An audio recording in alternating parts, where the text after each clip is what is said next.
I don't want to spend an entire review comparing Humankind to Sid Meier's Civilization, but it's very clear that this is Amplitude's riff on that classic 4X melody. While I was delighted by some genuine improvements and innovations on my turn-based march from the Stone Age to the Space Age, most of the basics felt pretty familiar.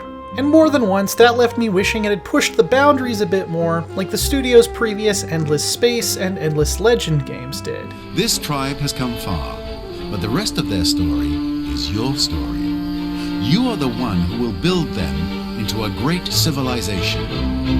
How far will you push humankind? One of my favorite new ideas in Humankind is the Neolithic era, which starts each run with a small band of nomadic hunter-gatherers who have to collect enough food or science to advance and become a settled society. This way. I enjoyed this unorthodox playstyle so much that I wished I could have spent more time with it, or even remained nomadic. But you eventually settle into a more traditional 4X routine of expanding cities through districts to collect food, science, production, and cash against up to 9 other AI or human-controlled empires. There are 2 new resources that mix things up a little. Influence limits how much you can expand externally and spreads your culture to neighboring cities, while stability limits how much you can expand internally, as urban centers that sprawl out further and further become more difficult to govern. These considerations made planning out my empire's path to prosperity an interesting and often challenging puzzle. As a chill tile painting game in which I watch my civilization spread across the gorgeous world map, Humankind stands up well against its competition.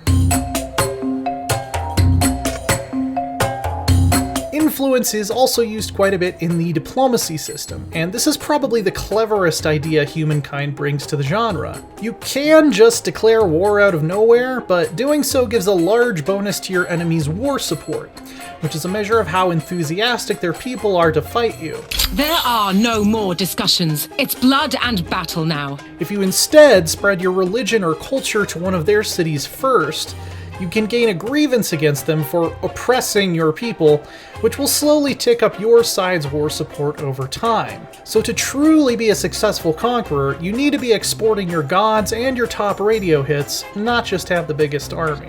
As neat as this system is, it didn't put a lot of pressure on me unless I went looking for a fight. Even on higher difficulties, I never had a war declared on me even once over the course of 3 campaigns. That included when I had a very small army that couldn't have stood up to my neighbors if they'd come knocking. And the independent people who sometimes gave me trouble were all too easy to pacify compared to Civ's sometimes nasty barbarians. It's altogether too trivial to keep everyone happy by making trade agreements, paying bribes, and forgiving your grievances against them.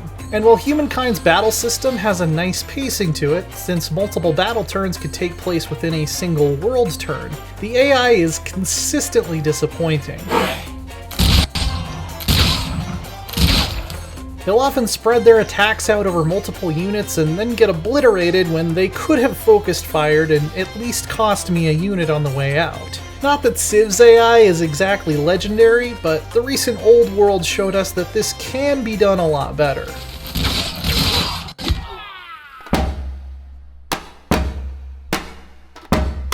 And while the zoomed-in 3D map looks fantastic, Amplitude has tried to go the route of replacing map overlays with a system that gives you different information the further you scroll out. The problem is that both of the higher level ones look atrocious, and you can't turn them off. This middle one is a soul-crushing gray void that doesn't really give me any useful info I couldn't get on the 3D map, and I'd enjoy Humankind more if they just removed it entirely. And this top level one, which is at least useful for seeing political boundaries, looks like disorienting neon vomit and gives me a headache. I hate looking at them, and I hate that they hide the rather attractive and realistic terrain in cities.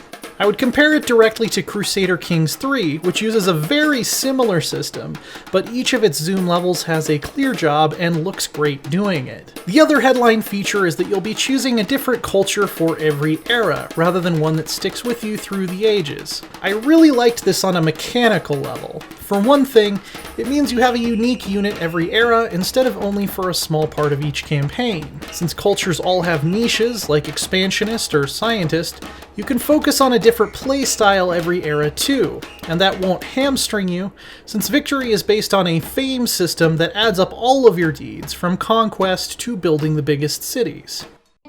Geography, cartography, algebra, optics, astronomy. Even so, it doesn't exactly solve the role-playing problem of telling a coherent historical story like I'd hoped it might. Sure, we could say my Khmer kingdom was conquered by the Ming Empire when I chose them as my next culture, but where did these Chinese bureaucrats come from? Were they hiding in the forest? Outer space? They weren't on the map anywhere before I decided to play as them. This is, of course, no sillier than Civ's version of this same problem, where you have American tribesmen founding the city of Washington, D.C. in 4000 BCE. But it's not necessarily a lot more logical either. I was also fairly disappointed with the late game. There is an event chain related to climate change, but in my games it only cost what was at that point less than 1 turn's worth of income to avoid any consequences at all. And even ignoring it completely only gives you a -30 to all resource production in your cities for 10 turns, which isn't much by the time it comes up. The map doesn't even change to reflect rising sea levels or growing deserts.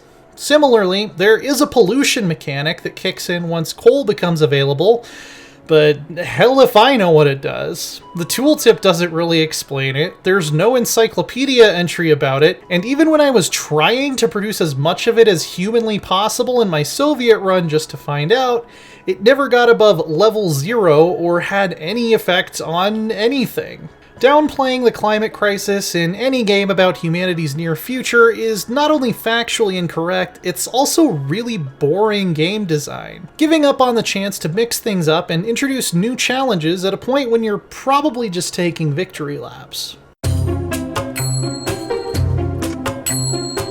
I don't dislike Humankind, far from it, but as the sun sets on my attractive empire, I'm not that impressed with it either. It certainly has some strong ideas, and the diplomacy system, at least in theory, is excellent. I loved the flexibility of being able to specialize in something different with each new culture I adopted, but especially against the passive and tactically inept AI, I kept feeling like I'd rather be playing Civ 4, or Civ 5, or Civ 6. To be fair, if this were a civilization game, that would almost be expected. They've each come out in a state that was a bit underwhelming compared to where their predecessors ended up after multiple expansions. And maybe with time and DLC, Humankind will stand alongside the best of them as well. For now, it's an intriguing, though not always excelling, offshoot of a time-tested formula that succeeds at making me want to keep clicking one more turn. For more historically inspired mayhem, check out our reviews of Assassin's Creed Valhalla, The Siege of Paris, and Samurai Warriors 5. And for everything else, stick with IGN.